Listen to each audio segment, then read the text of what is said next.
యెహోవా తమ మార్గము నేర్పరచుకొనుట నరుల వశంలో లేదనియు, మనుషులు తమ ప్రవర్తన యందు సన్మార్గమున ప్రవర్తించుట వారి వశంలో లేదనియు నేనెరుగుదును.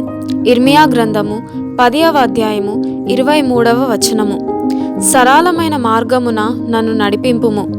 27వ కీర్తన 11వ వచనము.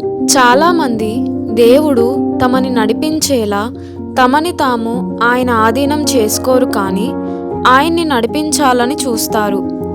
ఆయన తీసుకెళ్లిన చోట్లకి వెళ్ళరు, కానీ ఆయనకే దారి చూపించాలనుకుంటారు. నేనన్నాను, పొలంలో నడుస్తాను, ఊళ్ళో నడువు దేవుడన్నాడు. అక్కడ మరి పూలేమీ లేవే.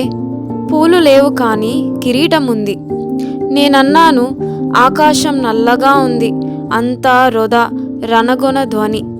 నన్నక్కడికే పంపుతూ అన్నాడు, అక్కడ పాపం దాగుంది.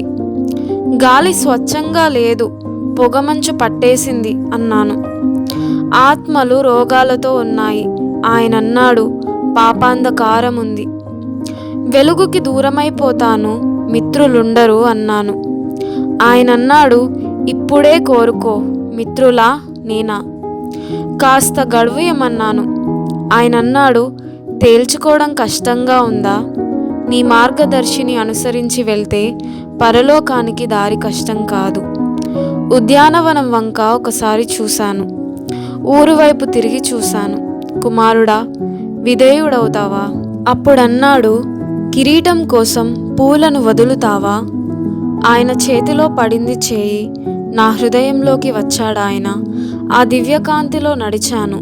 నిజానికి ఒకప్పుడు భయపడ్డ నేను